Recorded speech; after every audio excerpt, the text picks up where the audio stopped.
Hello, this is Dave, and welcome to Equity Story. Um, just obviously having a look at the weekly chart on the ASX 200, and you can see it is sort of really going sideways. And I think we sort of did imply he would do that this week, and you can see on the daily chart how it's done exactly what we said. It had those beginning of this week be quite bullish.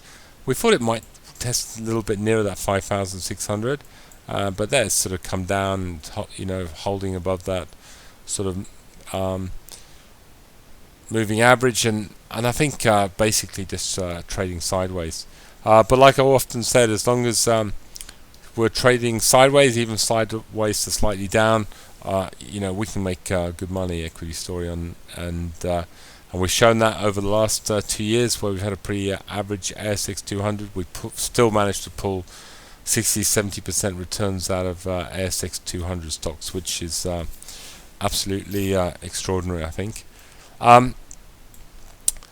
Talking about making money, obviously that was the good call today. Car, we did say last night on the video it should have a good jump up today. It did.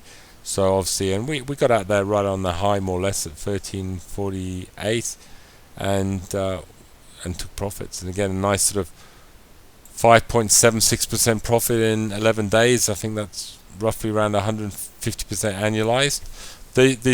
Those are great trades, and obviously I'm very, very pleased. I had a lot of really nice emails from a lot of members today thanking us for that call, so that's great.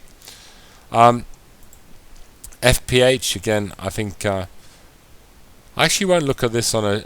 I'm saying it's really bullish in the short term, which is in the next few days. But often, this is one of our little secrets I'll let you into now. Often, I think you can get just as much of an idea in how the stock might move into intraday by also looking at sometimes your weekly charts. And I just really like the way that this weekly is moving on FPH, and I think it's due for a nice big green candle fairly soon.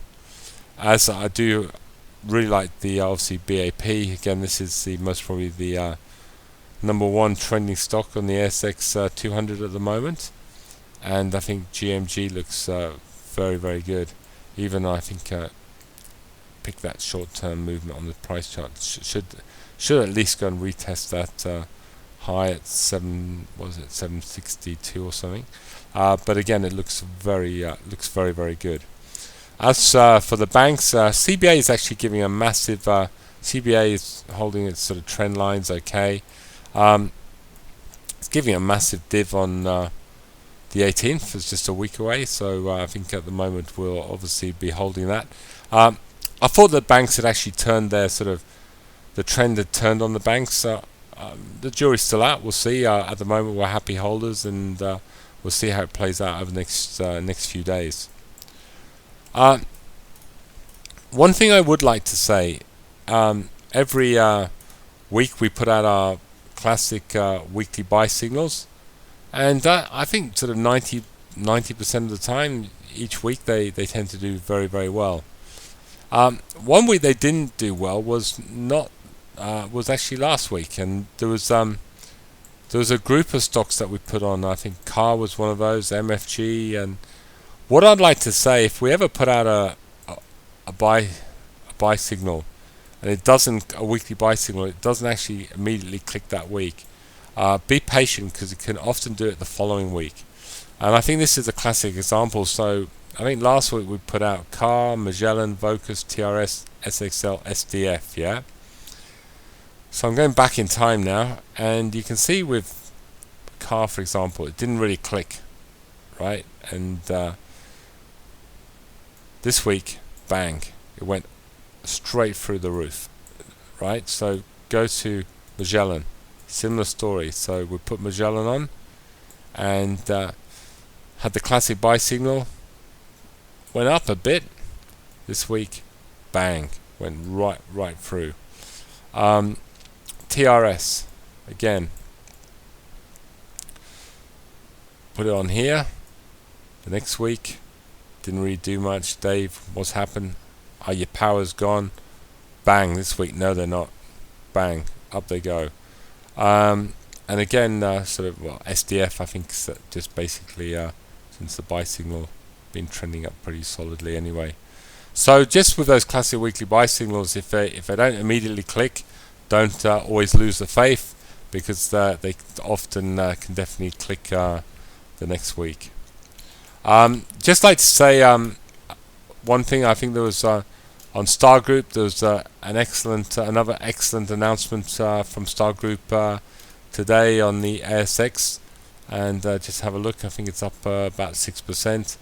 I think eventually, as this company keeps performing, keeps showing the market its revenue potential, and again, I think the part of that company they own in Korea is obviously worth a lot more than is on their books, and I do believe that company in Korea possibly could be going on the market in Korea. So possibly their assets alone in this company in Korea could be worth something like somewhere near even half where their present market cap is at the moment. There's so much about this company which I'd recommend. Although since we put it on, it hasn't really had the nice big move we've been looking for. Keep your